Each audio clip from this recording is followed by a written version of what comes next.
আল্লাহ কোরআনে কারিমে বলছেন ইন তাত্তাকুল্লাহ ইয়াজআল লাকুম ফুরকানা। আশ্চর্য আয়াত এটা। আল্লাহ বলে তুমি সিদ্ধান্ত দাও আমার পথে চলবা, তুমি বান্দা ফয়সালা দাও, তুমি গুনাহ ছাড়বা, তুমি নেক আমল করবা। যদি সিদ্ধান্ত এটা দিতে পারো, তুমি যদি চলতে চাও, আমি আল্লাহ ওয়াদা দিলাম ইয়াজআল লাকুম ফুরকানা, মৃত্যু পর্যন্ত চলার পথে কোনটা হালাল কোনটা হারাম, কোনটা জায়েজ কোনটা না জায়েজ, কোনটা উচিত কোনটা অনুচিত, লক্ষ কথার ভিতরে তোমার জন্য কোনটা সঠিক, আমি এরকম বুঝার মতো ফুরকান, পার্থক্যকারী একটি শক্তি তোমার কলিজার ভিতরে আলো, এমন একটি থার্মোমিটার আমি তোমার দিলে দিয়ে দেব। তো কোরআন শরীফের আয়াত, ইন তাত্তাকুল্লাহ ইয়াজআল লাকুম ফুরকানা। তুমি আগে বলো গুনাহ ছাড়বা কিনা, তুমি নাফরমানি ছেড়ে দিবা কিনা সেটা আগে বলো না।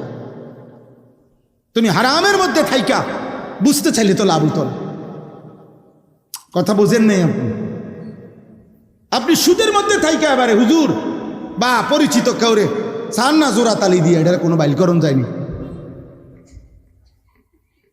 তাহলে তো আপনি তো হারামের উপরে গুনার উপরে কি চাচ্ছেন, দলিল চাইতেছেন, নাফরমানির উপরে কৌশল করছেন, তাহলে তো পরিবর্তন আসবে না বাবা। এই জন্য ছেলেরা ভাই তোমাদেরকে বলি, ভাই নষ্ট হয়ে গেলে তো নষ্টই হইলেন। আমরা তো আফসুস করি, প্রতিদিন আফসুস করি, আফসুস করি। সুন্দর সুস্থ সবল জীবন, স্বাভাবিক জিন্দিগির বাপ, 16, 17, 18, 20, 25 বছরের ছেলে, পূর্ণ সুস্থ সবল, মাথার চুল থেকে পায়ের নখ পর্যন্ত, সারা অঙ্গে কোনো ব্যথা নাই, বেদনা নাই, রোগ নাই, শোক নাই, ব্যথা নাই, পেরেশানি নাই। এমন সুস্থ সুন্দর জীবনে 24 ঘন্টার মধ্যে আল্লাহকে একটি সেজদা করতেও মন চায় না, এমন নিকৃষ্ট জানোয়ার কেমনে হল পৃথিবীর? এখানে একজন মুসলমান ছেলে, একটা ছেলে এমন আছে কি আপনার কি মনে হয়? একেবারে কমপক্ষে 10 বছরের থেকে শুরু করে উপরে এমন একজন ছেলেও নাই যে জানে না যে নামাজ 5 ওয়াক্ত ফরজ। এমন একটি ছেলে এরকম নাই যে জানে না, প্রত্যেকেই জানে। কম 10 বছরের নিচে যদি হয় বাদ দিলাম ধরেন, কিন্তু 10 ঊর্ধ্ব বাচ্চা কি জানে না যে নামাজ 5 ওয়াক্ত ফরজ? কথা বলেন না? তাইলে একটা হলো জানা, একটা হলো জানা। আজকে 30 বছর ধরে যেই হারাম করে সুদ খায়, এই সুদখোর, এই হারামখোর জানে এটা হারাম। ওনারে জিজ্ঞাসা করেন, বলে ভাই সুদ খাওয়া হারাম না, তো উনি কি কইব? মুস্তাহাব। কথা বলেন না? তাইলে উনি খাচ্ছে কেন? উনি তো জানে বিষয়, উনি তো জানে বিষয়। এক হলো জানা, আরেক হলো আমলের তৌফিক হওয়া, মানার তৌফিক হওয়া, এটা ভিন্ন বিষয়। কম বেশি ওয়াজ, কোরআন, ইসলামের কিছু মৌলিক কথাবার্তা আপনারাও সবাই জানেন, সবাই জানে না, এখানে নতুন করে বলার কিছু নেই। কিন্তু আল্লাহর কথা বারবার বলার উদ্দেশ্য কি? তাই প্রত্যেকবার আজকে 30 বছর ধরে তো আপনারা কইতে আসি নামাজ 5 ওয়াক্ত, এটা না বুঝার কি আছে? কথা বুঝেন নাই? তো এটা তো মাকসাদ না, মাকসাদ হইল আমলের তৌফিক হওয়া। এই জন্য আল্লাহ বলছে যে বারবার বলেন, বারবার বলেন, বারবার বলেন, বারবার বলেন, ফাযাক্কির, বারংবার উপদেশ দেন, ওয়াযাক্কির, বারংবার উপদেশ দেন, ইন্নামা আনতা মুযাক্কির, হে নবী আপনি বারবার উপদেশদাতা, ইন্নামা আনতা নাযীর, হে নবী আপনি হচ্ছেন আমি আল্লাহর পক্ষ থেকে ভয় প্রদর্শনকারী বান্দা।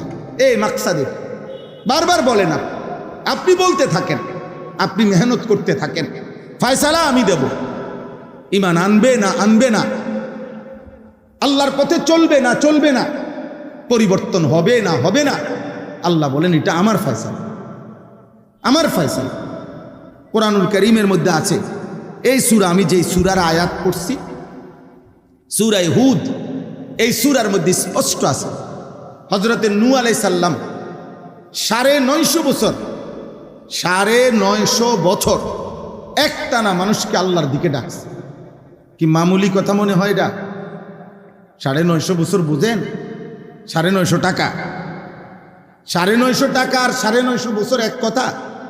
950 টাকা তো মামুলি টাকা, 50 টাকা কম 1000, কিন্তু 950 বছর আমাদের বাপ দাদা 14 গোষ্ঠীর কয়জনের হায়াত একত্র করলে 950 বছর হবে বাবা? 950 বছর একটা না, আল্লাহর কথা বলছেন। 950 বছরে তাফসিরে, বিশুদ্ধ তাফসিরে আছে এই 950 বছরে ওনার হাতে কালেমা পড়ছে সর্বোচ্চ 80 জন। কতজন? কয় বছরে বুঝছেন? কি মনে করেন ব্যাপারটা, বিষয়টা কেমন? লাইলাম ওয়া নাহারা কোরআনে আছে, তিনি রাত্র দিন আল্লাহর দিকে ডাকছেন, 950 বছর ডাকছেন। তুফান চলে আসছে, পানিতে ডুবে যাইতেছে মানুষ, তখনও ডাকছে। ছেলে কেনানকে বলছেন ইয়া বুনাইয়ার কাম মা'ানা, আব্বা পানি চলে আসছে। ওই যে দেখা যায় রে বাপ, আল্লাহর আযাব চলে আসছে, পানি উঠতেছে, বেড়ে যাচ্ছে, এখনো সুযোগ আছে, তুমি ইমানদারের সঙ্গী হও। ওয়ালা তাকুম মা'আল কাফিরিন, হে আমার প্রিয় সন্তান, বেঈমানের সঙ্গী হয়ে থেকো না। আয়ালাও কালেমা পড়ে নৌকায় উঠো। ছেলেটা ফিরতে চায় না, 950 বছর এভাবে তিনি বলে গেছেন শেষ মুহূর্ত পর্যন্ত।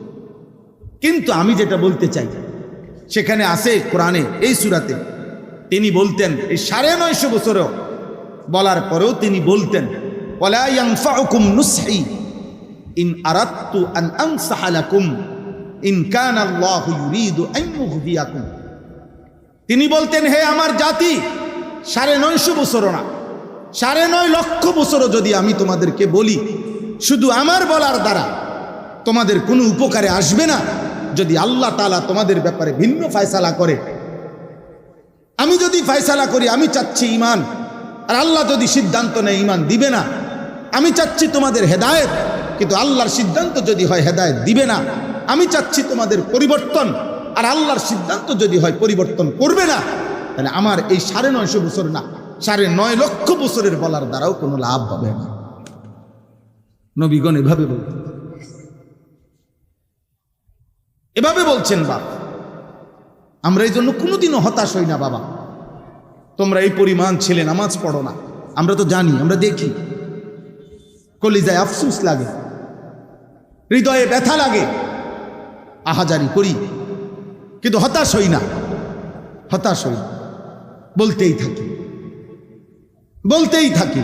ছোট বড় যেখানেই সুযোগ পাই আল্লাহর কথা বলার চেষ্টা করি, আল্লাহর কথা বলার চেষ্টা করি। কারণ কেউ যদি বলেও যে হুজুর ওয়াজ তো করেন আপনারা, কো মানুষের হেদায়েত কই, মানুষের মধ্যে আল্লাহর দিকে ফিরলো কই? হ্যাঁ না, আমার গুনছে কয়জন ফিরলো কয়জন ফিরে নাই, আমার গুনাহ, আমার দায়িত্ব, মানে হিসাব করা কি না আমার জিম্মাদার, আমার জিম্মাদারি বলা। নবীজিকে বলছে ইন আলাইকা ইল্লাল বালাগ, বন্ধু আপনার দায়িত্ব শুধুই শতভাগ পৌঁছিয়ে দাও, আপনি একটা অক্ষর বলা বাদ দিবেন না। আমি যা বলেছি বাল্লিগ মা উনজিলা ইলাইকা মির রাব্বিক, আপনি পুরো দিন বলবেন। 23 বছরে আপনাকে আমি যত কথা বলেছি, একটা অক্ষর আপনি লুকাবেন না, একটা অক্ষর আমার আল্লাহর নামে বাড়তি বলবেন। ফাইন লাম তাফআল ফামা বাল্লাগতা রিসালাতাহু।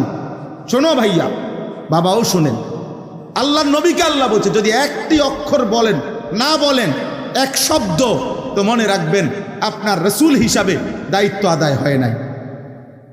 ফামা বাল্লাগতা রিসালাতাহু, আপনার রাসূলের দায়িত্ব আদায় হয় নাই, এক শব্দ বাদ দিলেন কেন? এজন্য নবীজিকে লক্ষ্য করে এমনও কথা আছে কোরআনে যে নবী সাল্লাল্লাহু আলাইহি সাল্লাম এভাবে বললে এভাবে করা দরকার ছিল, কিন্তু তিনি এভাবে করেন নাই, আল্লাহ সংশোধন করে দিয়েছেন। সেই কথাটা আল্লাহ কোরআনে নাজিল করছেন। নবীজি এটা লুকান নাই যে এটা আমার ব্যক্তিগত বিষয়, এটা আমার একটা কথা কইছে তোমরা বুঝদা না, না, আপনাকেও যা বলছি তাই বলো। আবাসা ওয়া তাওয়াল্লা আন জাআহুল আ'মা ওয়া মা ইউদরিকা লাআল্লাহু ইয়াযাক্কা। একজন অন্ধ সাহাবীকে নবীজি একদিন আল্লাহর কথা বলতে জানতে চাইছে, উনি ওই মক্কার কাফেরদেরকে তখন ইসলামের দাওয়াত দিতেছিলেন, এ কারণে উনারে বলতে একটু দেরি করছেন। শুধু এটাই, আল্লাহ আসমান থেকে সূরা নাজিল করে জিব্রাইলের মাধ্যমে জানাইছেন, বন্ধু এই কাজটা ঠিক হয় না, এটা ঠিক হয় নাই। ইমানদার অন্ধ হলেও ইমানদার দামি। বেঈমান পৃথিবীর সমস্ত ক্ষমতার মালিক হলেও বেঈমান তার চাইতে ইমানদার অন্ধ হোক, অসহায় হোক, দুর্বল হোক, ইমানদার দামি। আপনার তাকে গুরুত্ব দেওয়া, প্রাধান্য দেওয়া উচিত ছিল। কাল্লা ইন্নাহা তাযকিরা, সাবধান, আপনাকে উপদেশ দিলাম, নবীজিকে বলছি। তাহলে নবী সাল্লাল্লাহু আলাইহি সাল্লাম এই কথাটা কি করে নাই? আড়াল করে নাই। এটাও নাজিল আল্লাহর পক্ষ থেকে। এভাবে অসংখ্য আছে আয়াত। তাইলে ভাইয়া দিন স্পষ্ট, ইসলাম স্পষ্ট, আল্লাহর কথা পরিষ্কার, নবীর সুন্নাত পরিষ্কার, কারো কোনো ফ্যাঁস নাই এই পৃথিবীতে। 1450 বছরে মনে রাখবেন একটা মূলনীতি, যারা আমল করে, যারা মুত্তাকি, যারা বাস্তবিক জান্নাত পেতে চায়, যারা আল্লাহর পথে শতভাগ দায়িত্ব নিয়ে মহব্বতের সাথে চলতে চায়, খোদার কসম তাদের কোনো অসুবিধা হয় না চলতে। কিন্তু প্রত্যেক জায়গায় দেখবেন এ হুজুর রায় কইছে, হেমক হুজুর একটা কয়, আমরা কোন দিকে যাবো, এই জাতীয় যত কথা বলে আপনি দেখবেন, খেয়াল করিলে ওই মূলত বেআমল বদ আমলওয়ালা লোক, তার কাছেই যত সব ফ্যাসকোস। কিন্তু সত্যিকার আল্লাহর পথে যে চলতেছে তার কোনোখানে কোনো অসুবিধা হয় না, বুঝছেন? ওই সাদওয়ারে বইয়া বিড়ি খাইতে খাইতে আবার কয়, আরে হুজুররাই দেশটার মধ্যে একটা ফ্যাঁস লাগাই রাখছে। এক এক হুজুর এক এক কথা কয়, মানে আমাগো ফ্যাঁসের কারণে উনি আজকে 40 বছর বিড়ি খায়। বুঝেন নাই কথা? আমরার ফ্যাঁসে পইরা, আমরার হুজুরের ফ্যাঁসে উনি বিড়ি খায়, আমরার ফ্যাঁসে পইরা আজকে 40 বছর উনি সুদ খায়। উনি কিস্তি নেয় আমগো ফ্যাঁসে, আমাগো ফ্যাঁসে নিয়ে আপনি সুদ খান, আমরা নিয়ে আপনারা ফ্যাঁসে ফেলাইলাম। বুঝেন নাই কথাটা? আমাগো ফ্যাঁসে পইরা নিয়ে আপনি সাদওয়ানের টেলিভিশন দেখেন, নর্তকী দেখেন, নাটক সিনেমা দেখেন, আমাগো ফ্যাঁসে পইরা। মানে আমরা ফ্যাঁস লাগাই রাখছি যে আমরা এক হুজুরে কইছি বেডির নাচ সাউন্ড যাইব, আরেক হুজুরে বলছি সাউন্ড যাইতো না, এরকম কথা বলেন না।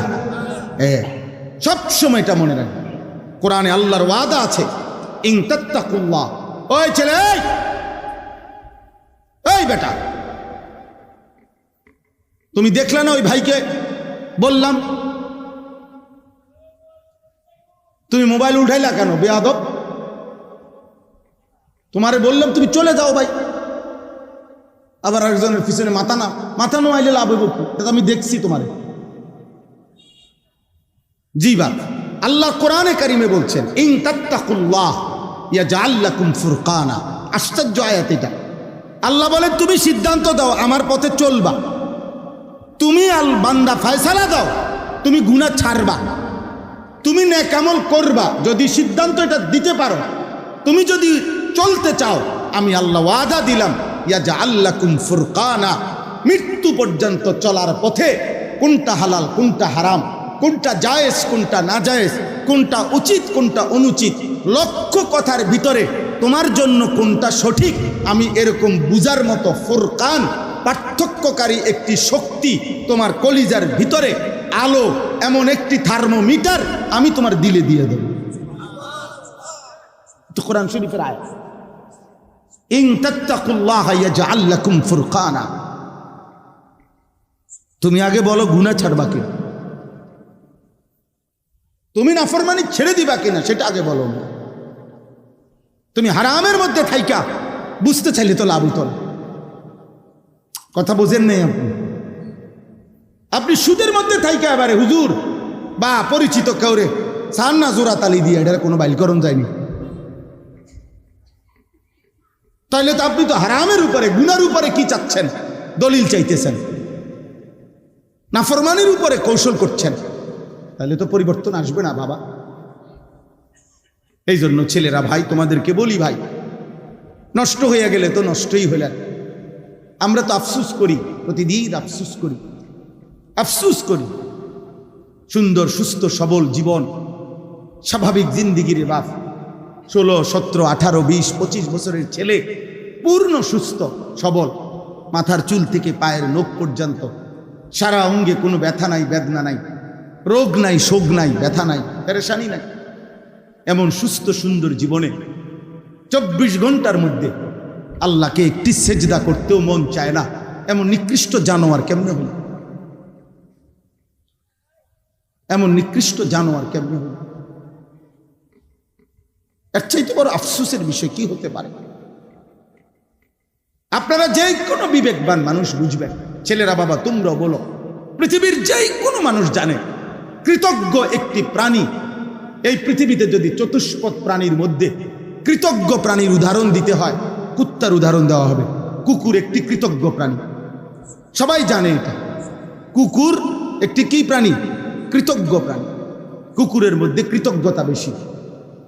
কুকুর এমন একটি প্রাণী, তার বাড়িওয়ালা, কোনো বাড়িওয়ালা একেবারে ফেলে দেওয়া এক জাররা গোশত নাই, সাবাইন্না চুষা যেই হাড্ডিটা ফেলে রাখছে, একেবারেই ফালতু হাড্ডি, এরকম 8-10 টুকরা 5-10 টুকরা হাড্ডি খাইয়া এই হাড্ডি টুকুর কৃতজ্ঞতা হিসাবে এই কুকুরটা এই লোকটারে ছাড়ে না, এই বাড়িটা ছাড়ে না।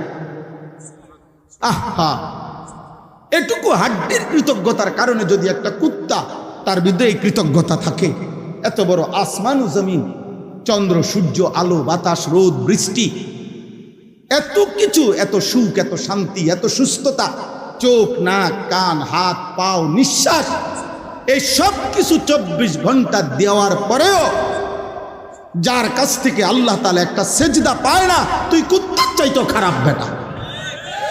তোর তুলনা কুত্তার সাথে হয় না বেটা, কুত্তার চাইতো নিকৃষ্ট বেটা। বেনামাজি কুত্তার চাইতো নিকৃষ্ট, বেনামাজি কুত্তার চাইতো নিকৃষ্ট,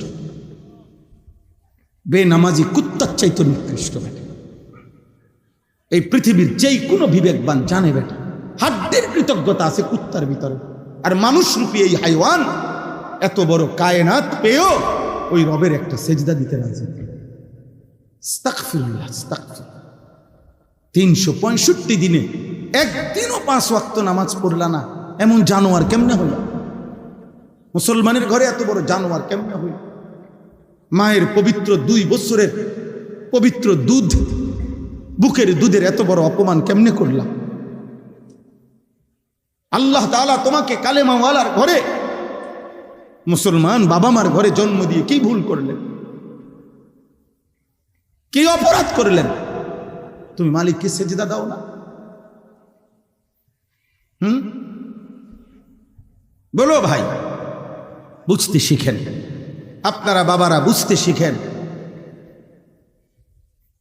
আপনাদের সন্তানের, ছেলে মেয়ের, স্ত্রী পরিজনের ইবাদত আমল এটা গঠন করা, এটাই আপনাদের জিন্দেগির মূল ডিউটি। আমরা মুসলমান, আমরা মুসলমান, আমরা বেঈমান না। আমার স্ত্রীর কাছে আমার প্রথম দাবি আমার আল্লাহর হুকুম, আমার ছেলের কাছে আমার প্রথম চাওয়া আমার আল্লাহর হুকুম, আমার মেয়ের কাছে আমার প্রথম চাওয়া আমার আল্লাহর হুকুম।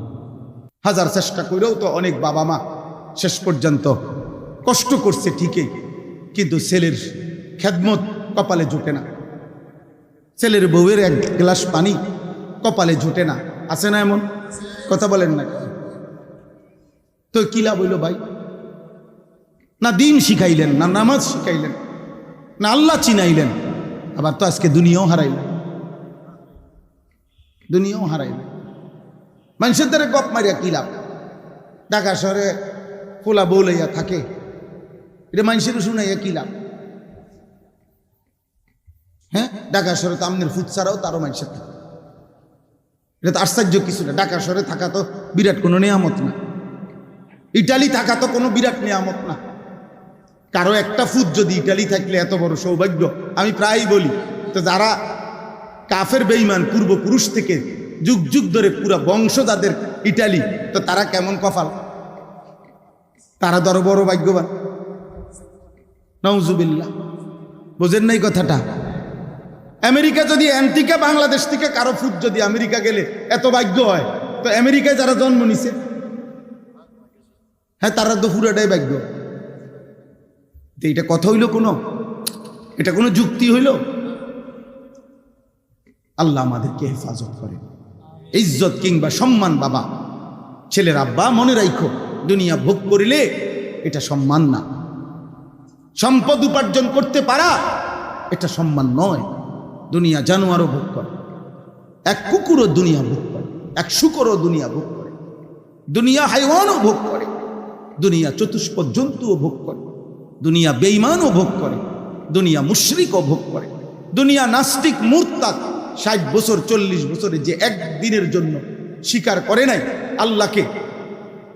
এই পৃথিবীতে লক্ষ কোটি বেঈমান এমন আছে যারা আল্লাহ বলতে কিছু আছে মানে না, নাস্তিক বলে যাদেরকে, দেয়ার ইজ নো গড, ঈশ্বর বলতে কিছু নাই।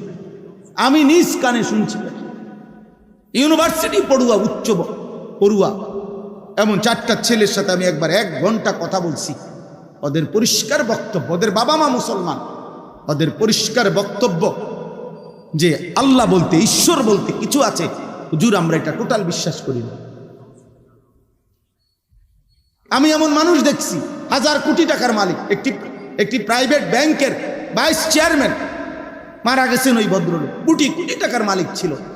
ওনার মুখে নিজে বলছে কবরের আযাবের যে ভয় হুজুররা দেখায় এটা মিথ্যা। এই বাংলাদেশে তাহলে অতএব বাবা, আল্লাহ তো তাকেও কোটি কোটি 1000 কোটি টাকা দিছে। দুনিয়া তো আল্লাহ তাআলা হাইওয়ান জানোয়ারকেও দেয়। বলো না ভাই, আমরা অল্প কয়েকজন মানুষ মাগরিবের নামাজ পড়ছি, আমাদের সূর্য ডুবে গেছে। তোমরা যারা নাফরমান, নামাজ পড়ো নাই, তোমাদের সূর্য ডুবে গেছে, হায়াত কারো বাকি নেই। ইমানদারের ঘন্টা ঠিক যা, বেঈমানের ঘন্টাও তা। সবার টাইম একসাথেই চলতেছে, কেউ আগেও নাই, কেউ পিছেও নাই, কেউ পিছেও নাই। এখন 7টা 47 বাজে। সমস্ত ইমানদার নামাজ যারা পড়ছে মাগরিব, তাদেরও বাজে এটাই, বেঈমানেরও এটাই বাজে। হ্যাঁ, আমরা যদি মঙ্গলবার, তো নাফরমানের এখন বুধবার, না ওটা আগায় গেছে একদিন। তাইলে বলো না ভাইয়া, বলেন না বা। শুধু দুনিয়া চাইলে হবে না, আমরা মোমেন। এই পৃথিবীতে 4টা শ্রেণী, এই আয়াতের আলোকে আমি বলতেছি। আমি আয়াতের তর্জমা শোনাচ্ছি। কোরআনুল কারীমের 12 নম্বর পারা, কোরআনুল কারীমের 11 নম্বর সূরা, সূরা হুদ। এই সূরার 2টি আয়াত 15, 16 আমি তেলাওয়াত করছি মূলত। এটাই আমি এখন বুঝাই বলতেছি, এটা বললেই আমার কথা শেষ। এই পৃথিবীতে প্রসিদ্ধ 2টা ধর্ম, একটা হলো ইহুদি, একটা হলো খ্রিস্টান। যারা নিজেরা দাবি করে এবং বাস্তবতাও এটা যে তাদের পূর্বপুরুষের কাছে নবী প্রেরিত হয়েছে। ইহুদিদের কাছে মূসা আলাইহিস সালাম এবং তার পরবর্তী অগণিত নবী তাদের কাছে আসছে। খ্রিস্টান যারা, ঈসা আলাইহিস সালাম তাদের নবী ছিলেন। তো আল্লাহ তাআলা মূসা আলাইহিস সালামের এই ইহুদিদেরকেও আসমানি কিতাব তাওরাত দান করছেন। আবার খ্রিস্টান যারা, ঈসা নবীর কাছেও আসমানি কিতাব ইনজিল দান করছিলেন, দান করেছিলেন। এবং এই 2 নবী, মানে বর্তমান পৃথিবীতে সংখ্যাগরিষ্ঠ বিধর্মী, ইসলামের বাহিরে যারা, তাদের মধ্যে সংখ্যাগরিষ্ঠ হলো খ্রিস্টান, যারা ঈসা নবীর অনুসারী দাবি করে, ইনজিল কিতাবের অনুসারী। তো এই খ্রিস্টানরা তাদের নবী ঈসা আলাইহিস সালাম এবং তাদের কিতাব ইনজিল, এতে স্পষ্টভাবে তাদের নবীও বলছে, কিতাবও বলছে যে শেষ জামানায় আখিরি নবী আসবে। ও মুবাশশিরাম মিন বাদ ইসমুহু আহমদ। ঈসা নবী আমাদের নবী সাল্লাল্লাহু আলাইহি সাল্লামের সুসংবাদ দিয়ে গেছে এবং বলেছে, আমার অনুসারীরা যখনই তোমরা তাকে পাবে, তোমরা তার অনুসরণ আনুগত্য করবে। ইনজিল কিতাবে স্পষ্ট নবী সাল্লাল্লাহু আলাইহি সাল্লামের বিস্তারিত আলোচনা ছিল। হ্যাঁ, আল্লাযী ইয়াজিদুনাহু মাকতুবান ইনদাহুম ফিত তাওরাত ওয়াল ইনজিল। কোরআনে আল্লাহ বলছে, ইহুদি এবং খ্রিস্টানদের কাছে যে 2টা কিতাব ছিল, তাওরাত এবং ইনজিল, আমি আমার বন্ধুর আলোচনা, শারীরিক গঠন, আমার বন্ধুর চেহারা, আচরণ, তার পছন্দ অপছন্দ, এই সব কিছু আমি আল্লাহ তাওরাতেও বলছি, ইনজিলেও বলছি, মূসা নবীর জবান দিয়েও বলাইছি, ঈসা নবীর জবান দিয়েও বলাইছে। কিন্তু দুর্ভাগ্যের বিষয় হলো মুসা নবীও বলেছে শেষ জামানার নবী মুহাম্মদকে তোমরা মেনে নিবে, ঈসা নবীও বলছে, কিন্তু স্বার্থের টানা পড়ে নবী সাল্লাল্লাহু আলাইহি সাল্লামকে শতভাগ চিনবার পরেও তারা ঈমান আনে না। ইয়ারিফুনাহু কামা ইয়ারিফুনা আবনাআহুম, কোরআন শরীফে আছে। আল্লাহ বলছে এই ইহুদি খ্রিস্টান বেঈমানরা আমার বন্ধুকে নবীকে আখিরি নবী সাল্লাল্লাহু আলাইহি সাল্লামকে এভাবে চিনতো, বুঝছে, এভাবে চিনছে। লক্ষ মানুষের মাঝখানে কোনো মানুষ তার নিজের সন্তানকে যেভাবে চিনে, একটা মাঠে যদি 10 লাখ মানুষও হয়, 10 লাখ রকমেরও হয়, আমার ফুট কেডা আমি তো চিনি, আমার সালমান আমার ছেলের নাম, তা আমি তো তারে চিনবো না? আল্লাহ এইভাবে বলছে, মানুষ যেমন তার পুতেরে চিনে এরকম ভাবে নবীকে তারা চিনছে, কিন্তু কি করে নাই? ঈমান আনে নাই। তো এই মানুষগুলো নবী সাল্লাল্লাহু আলাইহি সাল্লাম বলছেন যে আজ যদি মুসা বেঁচে থাকতো, ঈসা বেঁচে থাকতো, তাহলে তারা অবশ্যই আমার আনুগত্য করত। নবীজি বলছেন কোন ইহুদি এবং কোন খ্রিস্টান সে যদি আমার নাম শোনার পর, আমার দ্বীনের দাওয়াত শুনবার পরেও আমার উপরে ঈমান না আনে, তো নিশ্চিত তারা যেন জেনে নেয় যে তাদের ঠিকানা জাহান্নাম। নাউজুবিল্লাহ। তাইলে এখানে আমি যেটা বুঝাইতেছি, আসেন একটা কথা বুঝেন, এই আয়াত বুঝার জন্য প্রত্যেক মানুষের জীবনে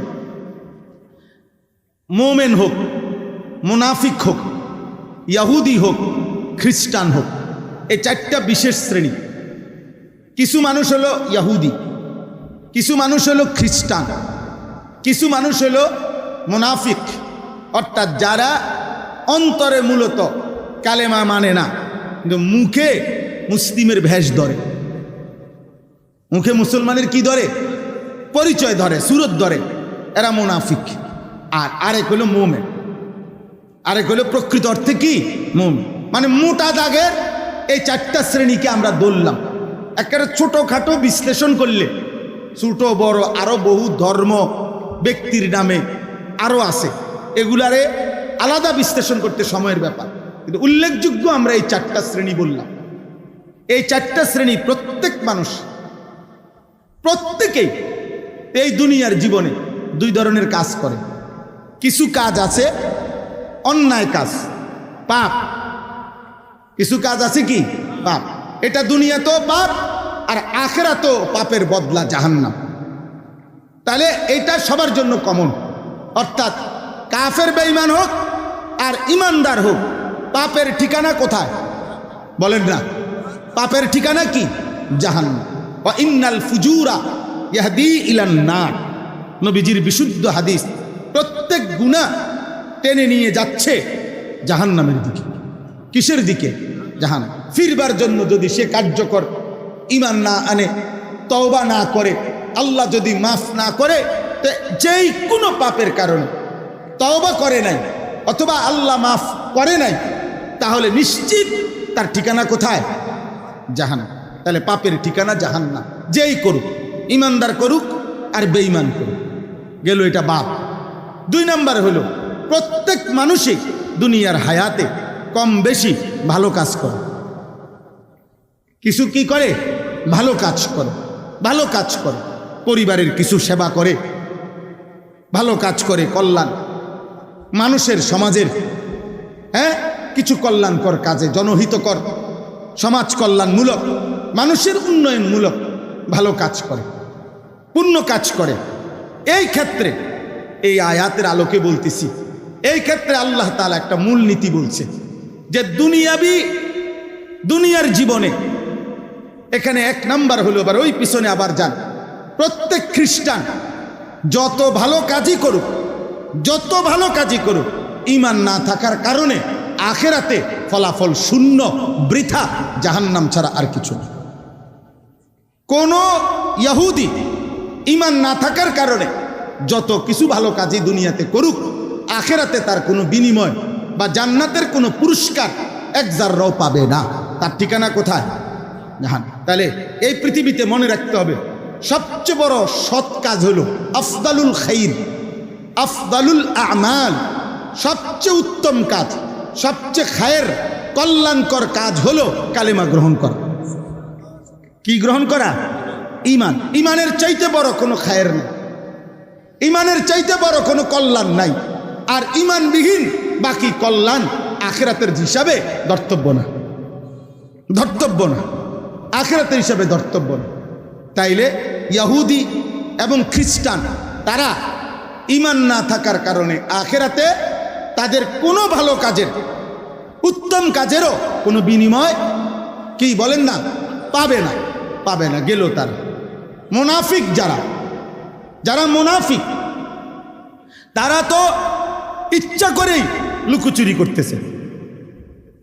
সে তো কি ইচ্ছা করেই কি করে, লুকোচুরি করে। মুনাফিক দুই ধরনের হয়। এক ধরনের এতেকাদি মুনাফিক, অর্থাৎ বাস্তবিক অর্থে অন্তরে সে কালেমা বিশ্বাস করে না, মুখে প্রকাশ করে। নবীজির জামানায় যারা মুনাফিক ছিল তারা এমন ছিল। নবীজির জামানায় যারা মুনাফিক ছিল তারা কি ছিল? এমনই ছিল যে যারা নবীজির সামনে বলতো মুহাম্মদ আমরা তোমারে মানি, কালেমা মানি, কিন্তু তাদের হৃদয়ে ছিল আমরা মানি না। বা ইজা খালাউ ইলা শায়াতিনহিম ক্বালু ইন্না মাআকুম, তারা তাদের যখন শয়তান সঙ্গী মানে কাফের তাদের সাথে আবার যাইতো, বলতো যে আমরা মূলত তোমাদের সাথে ইন্নামা নাহনু মুস্তাহজিউন, ইসলামের সুরত দইরা মোহাম্মদ এবং তার অনুসারীদের সাথে একটু মস্কারি করলাম, আর ঠাট্টা করলাম, আর কি একটু ফাজলামি করলাম, আর বুঝেন নাই? নাউজুবিল্লাহ। তাহলে নবীজির জামানায় যারা মুনাফিক ছিল তারা পিওর মুনাফিক। তাহলে এরা কাফেরদের অন্তর্ভুক্ত। এরা কিসের অন্তর্ভুক্ত? তাহলে এরাও তাদের দুনিয়াবি কোনো ভালো কাজের বদলা পাবে না। মুনাফিকের মধ্যে দ্বিতীয় একটা আইটেম আছে, সেটা হলো মুনাফিক ফিল আমাল, যারা কর্মগত মুনাফিক। অর্থাৎ মানে কি? মানে হলো মুখেও স্বীকার করে মুসলমান, অন্তরেও কালেমা বিশ্বাস করে। কথা বুঝেন নাই? তার অন্তরেও আছে যে আসলে কালেমা সত্য, ইসলাম সত্য, নবী সত্য, আল্লাহ সত্য, জান্নাত জাহান্নাম সত্য, সবই ঠিক আছে, কিন্তু তার জীবনটা সে এমন কাজে পরিচালনা করে যেই কাজগুলো মুনাফিকের চিহ্ন বহন করে।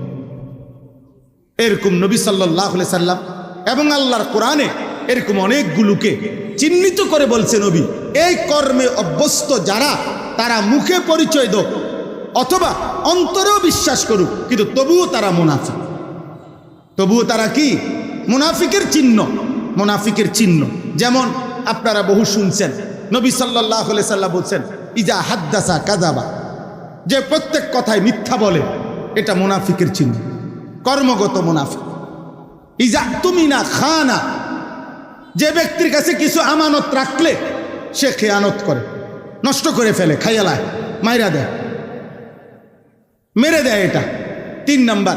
ওয়া ইজা ওয়াদা আখলাফা, যে ওয়াদা করিলে ওয়াদার বরখেলাফ করে। এগুলা কিসের চিহ্ন বলেন? এই মুনাফিক কি? মুনাফিক কর্মগত মুনাফিক, আমলের মধ্যে কি? মুনাফিক। মূলত সে বিশ্বাসগত কি না? মুনাফিক না। এই জন্য তাকে কাফের বলা যাবে না। এই ব্যক্তিকে কি বলা যাবে না? কাফের বলা যাবে না। তার আখিরাতে সব বিফল অথবা তার চির জাহান্নামী, এটা বলা যাবে না। কিন্তু তার এই আচরণ মুনাফিকের আচরণ, তার এই আচরণ মুনাফিকের আচরণ। যদি সে এই আচরণ সংশোধন না করে আর তওবা না করে, ফিরে না আসে, আর আল্লাহ যদি মাফ না করে, তাহলে তার ঠিকানাও জাহান্নাম। কর্মগত মুনাফিক। আসেন, রাসূলুল্লাহ সাল্লাল্লাহু আলাইহি সাল্লাম বলছেন, স্পষ্ট হাদিস, ফজরের নামাজ জামাতে না পড়া মুনাফিকের চিহ্ন। কিসের চিহ্ন বলেন? মুনাফিকের চিহ্ন। রাসূলুল্লাহ সাল্লাল্লাহু আলাইহি সাল্লাম, বুখারীর হাদিস আছে, ইন্না আসকালা সালাতিন আলাল মুনাফিকিন সালাতুল ইশা ও সালাতুল ফজর। 2টি নামাজ যারা মুনাফিক তাদের জন্য পড়া কঠিন, নবীজি বলছেন। বুখারী মুসলিমের হাদিস। 2টি নামাজ, 1 এশার নামাজ, 2 ফজরের নামাজ। ফজরের নামাজ। হযরত উবাই ইবনে কাব রাদিয়াল্লাহু তাআলা আনহু বলেন, নবীজি যার ইমানের ব্যাপারে মানে নবীজির সামনে সে বলে মুসলমান, কিন্তু নবীর যদি সন্দেহ হইতো কাউরে, তো নবীজি তাকে স্পষ্ট হাদিস তিনি বলেন, নবীজি তাকে ফজরের নামাজে মসজিদের জামাতে তালাশ করতেন। খোদার কসম হাদিসে আছে, ফজরের নামাজের সালাম ফিরিয়ে প্রায় সময় নবী জিজ্ঞেস করতেন, আশাহিদুন ফুলান, অমুক কি এসেছে? কালু লা, সাহাবারা বলতেন না। আশাহিদুন ফুলান, অমুক কি এসেছে? নবীজি জিজ্ঞেস করতেন। সাহাবারা কেরম বলতেন লা, না আসে নাই। আল্লাহ নবী তখনই বলতেন যে শোনো, নিশ্চয়ই যারা মুনাফিক তাদের জন্য এশা এবং ফজরের নামাজ পড়া কঠিন। তাহলে ফজরের অনুপস্থিত ব্যক্তিকে নবী সাল্লাল্লাহু আলাইহি সাল্লাম কি বুঝাইতে চাইছেন বলেন? বলো না ভাই, তোমরা বলো, নওজোয়ান ভাই, কি বুঝাইতে চাইছেন? মুনাফিক বুঝাইতে চাইছেন। যে তোমাকে সুপারিশ করবে তার কাছে তুমি তোমার পরিচয় বুঝা নাও। সুপারিশ তোমার আব্বার সম্পত্তি না, নবীর সুপারিশ তোমার বাপের সম্পত্তি না, নবীর সুপারিশ তোমার দুনিয়ার কোনো ফায়সালা না। নবী সাল্লাল্লাহু আলাইহি ওয়াসাল্লাম তোমার পরিচয় তো আগেই চিহ্নিত করে দিয়েছেন। আর তিনি কোথাও বলেন নাই, নবী কখনোই বলেন নাই যে আমি মুনাফিকের জন্য সুপারিশ করব, এই কথা নাই। আমি কাফেরের জন্য সুপারিশ করব, এ কথা নাই বাবা, এই কথা নাই। নবীর হায়াতে মুনাফিক সর্দার আব্দুল্লাহ ইবনে উবাই ইবনে সালুল, যে নিজেকে প্রতিদিন বলতো মুসলমান কিন্তু ছিল মুনাফিক, নবীজি তার ইন্তেকালের পরে এই উনার ছেলে, মানে মদিনায় যে মুনাফিক সর্দার ছিল তার ছেলে ছিল খাঁটি সাহাবী। মুনাফিকের ছেলেটা আব্দুল্লাহ ইবনে আব্দুল্লাহ, ছেলের নামও ছিল আব্দুল্লাহ, বাপের নামও ছিল আব্দুল্লাহ। আরব দেশে এটা এখনো রসুম আছে, একাধিক ব্যক্তির একই নাম। তিন ভাই, তিনজনের নাম মোহাম্মদ, মোহাম্মদ আল আউয়াল, মোহাম্মদ আসানি, মোহাম্মদ আসালেস। তারা নবীজির নামের এমন বরকত মনে করে, কখনো কখনো 3-4 ফুটের সবার নামে রাখে মোহাম্মদ। প্রথম মোহাম্মদ, দ্বিতীয় মোহাম্মদ, তৃতীয় মোহাম্মদ, এমনি বল, বুঝছেন, বরকতের জন্য। যাই হোক, তো এই ওনার ছেলে ছিলেন সাহাবী। তো উনি খুব কাঁদতেছিল, ইয়া রাসূলুল্লাহ, আমার আব্বা আপনি যদি একটু জানাজা পড়াইতেন, আর আল্লাহ যদি এই উসিলায় মাফ করে দেয়। নবীজি গেছেন ওই ছেলের আবদারে ওই মুনাফিক সর্দারের জানাজা পড়াইতে। সূরা তাওবার মধ্যে স্পষ্ট আছে। সাথে সাথে জানাজা পড়ানোর কারণে জিবরাইল আইসা আল্লাহর পক্ষ থেকে জানাইছে, নবীকে আল্লাহ জানাইছেন, বন্ধু আপনি যদি এই মুনাফিকের জানাজা না, শুধু আপনি যদি তার জন্য 70 বার আপনি যদি আমার কাছে মাফ চান, আমি ওয়াদা দিলাম আমি তারে মাফ করব না। আর কোনোদিন কোন মুনাফিকের কবরে, কোন মুনাফিকের মাগফিরাতে আমার কাছে চাইবেন না। লা তাকুম আলা কবরিহি আবাদা, বেঈমানের এই মুনাফিকের কবরে আর কোনোদিন দাঁড়াবেন না। প্রিয় সন্তান, আমি হয়তো আর কোনোদিন আসবো না, মনে করো আর কোনোদিন হয়তো আব্বা দেখাও হবে না। চলার পথে আমি আসছি, আমরা, তোমরাও আজকে আসছো। হাত জোর করে বলি, আব্বা মুনাফিকের পরিচয় লিখিত রেখে কবরে যাইও না, কবরে যাইও না। তোমার নবীর কাছে পৌঁছবার আগেই ফেরেশতা 2 ধাক্কা দিয়া তোমার ওই পারে ফাড়াই দেবে।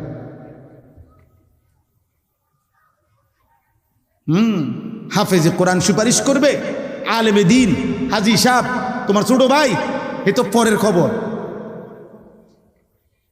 প্রথম সুপারিশ করার অধিকার তো শাফাআতে উজমা, যেটা বড় শাফাত, প্রধান সুপারিশকারী তো কে? নবী সাল্লাল্লাহু আলাইহি সাল্লাম। তার থেকে যদি ফেরেশতা, হাদিসে স্পষ্ট আছে, নবীজি বলেন আমার বহু উম্মত আসবে, আসতে চাইবে, ফেরেশতা ধাক্কা দিয়ে সরাই দিবে। নবী বলবে হায় হায় আমার উম্মত আসতে দাও।